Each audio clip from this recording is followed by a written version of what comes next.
Everyone. Yeah, thanks for coming to the talk.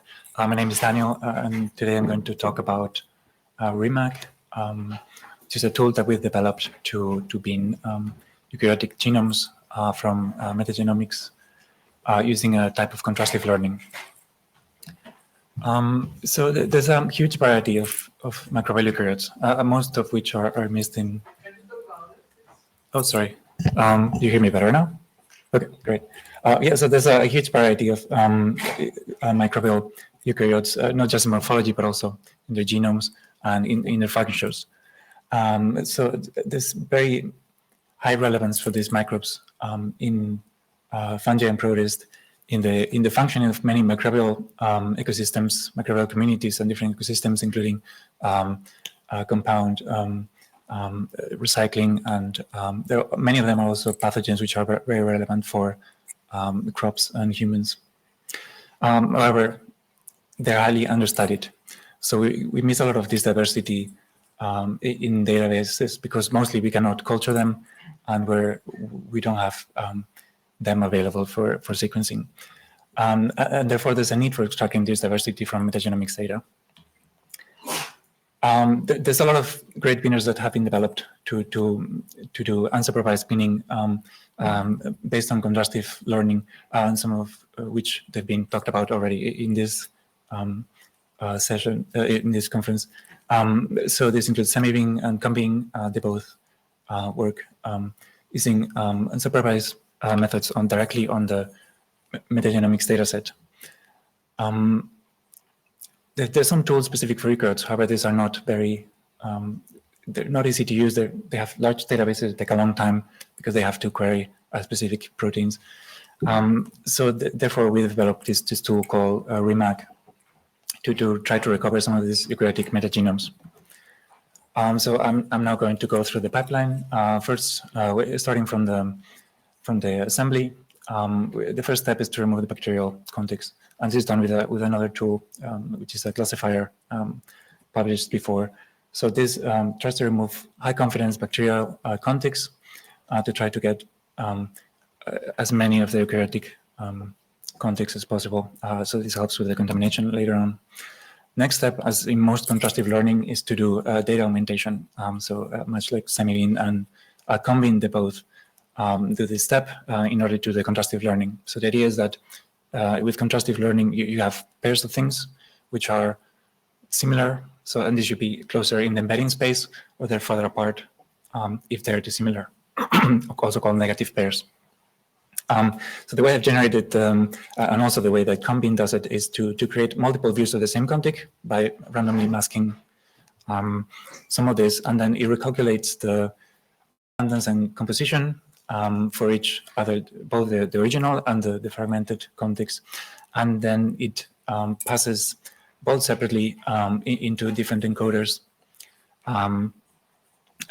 This is also kind of how com-bin does it, but the difference is that here we use a fusion layer to take these two different modalities of the data, combine them using a self-attention mechanism into the same embedding space, and then do the clustering on it. Another specific thing for this approach that we're using is the Barlow twins loss, which is a bit different than how other contrastive methods work. It doesn't require negative pairs, which are randomly sampled from the other tools. In this case, it only uses positive pairs and uses a competing loss strategy where it tries to remove a redundancy in order to separate these embeddings using only positive pairs. So after we have the embeddings, we've trained in the model. We do the clustering, which we do with using HTTP scan. So the reason is because we don't have to input the number of clusters that we're going to use. This scans a number of range of distances and tries to find the optimal clustering based on the density. And another interesting thing about this is all those that are not in clusters, they're classified as noise, and then they don't end up in the bins downstream. And this also helps with the contamination, reducing the contamination. And then finally, there's a refinement step using single copy core genes from Busco to redo the pipeline for those that have a mixed of both. So I'm showing now some benchmarks. So these are two data sets that I've created both. So here in the benchmarks, I'm only focusing on eukaryotic beans. So these two, I'm showing REMAG with our tool. In both cases, we get the highest completeness on the x-axis, and the y-axis is the contamination. So the lower, the better. In both cases, we get high. We recovered high completeness, relatively low contamination. On the left, we get 3 of the 4. On the right, just this top one, it is a more challenging data set. We've also tested on CAMI data sets. So we use the plant associated data set, which includes some eukaryotes, some fungi. And here I'm showing the per sample beaning approach. And the y-axis is the number of unique eukaryotic beans that are recovered with high quality and low contamination. And it is much higher than the other tools. And so in total, there's 7 unique beans across all of the samples that are recovered. And as these are the ones that are recovered uniquely with REMAG.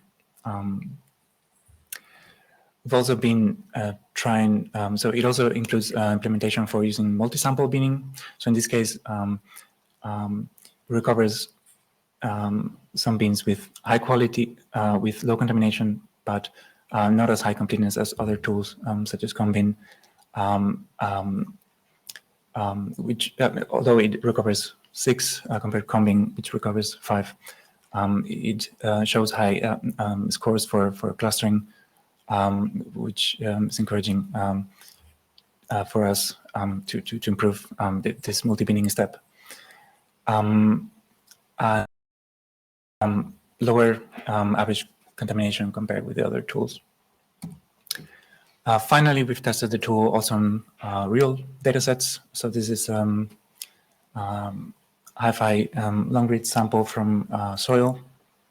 And in this case, so it's a bit hard to assess how good the beaning for eukaryotes is because lack of tools. So here I'm using Busco, which is quite unreliable. So it's not super, it doesn't detect all of the single copy core genes.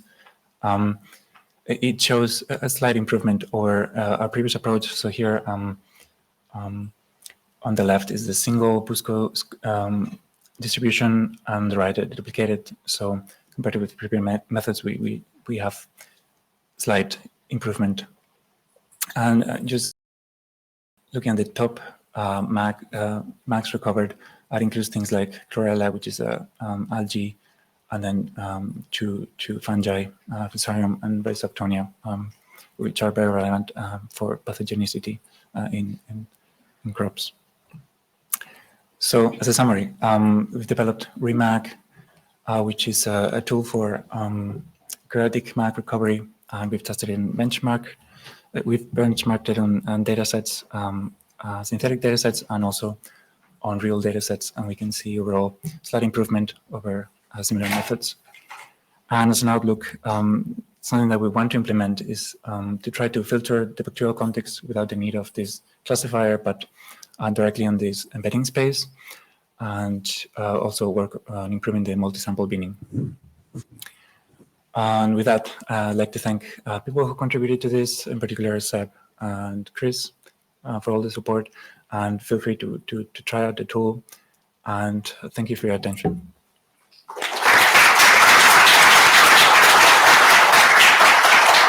Thank you very much. Do we have some questions?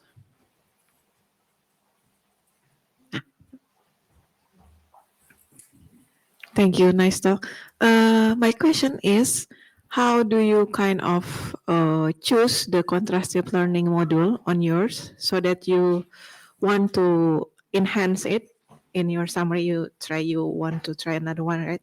So from this paper, why you choose the, what is it? Yeah, contrastive learning. I'm sorry. Yeah, let me open this one.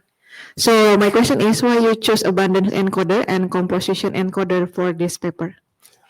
Yeah, so why the multimodal approach of encoding both types of, so this is an improvement that I think it was developed with Combin. So the idea is that there are essentially different types of data, the composition and the abundance. And the model learns better if it's passed first through separate encoders that can learn the patterns on each type of data separately. That's the main idea, yeah. Kind of the preliminary or initially reasons why you chose this. Yeah. Okay, because in your summary you said you will try to another contrastive learning algorithm, right? In your summary. Yeah, so that meant for the classification of the initial classification of the bacterial. Yeah, so it should be possible to implement it in the embedding space instead of doing the classifier. Yeah. Thank you. Thank you for your question. Hi, I have a question on your synthetic data.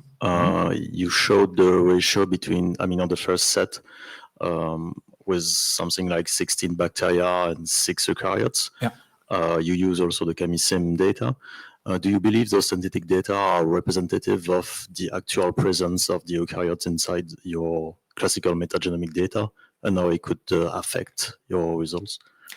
You mean of the benchmark datasets I showed first, or the Kami? Both. Good. Yeah. So yeah. It's because from my experience, usually you have far more bacteria than bacterial leads than eukaryotes, so maybe it could affect you. Yeah, no, I agree. Probably the first two datasets I show are probably not super representative, so they were more proof of concept of just trying out, see if we could mix prokaryotes and eukaryotes, if we could, get better classification. But yeah, probably is not super representative, but I think the Kami one should be more representative of actual metagenomics datasets. Yeah. Thank you. Okay, thank you again for this presentation.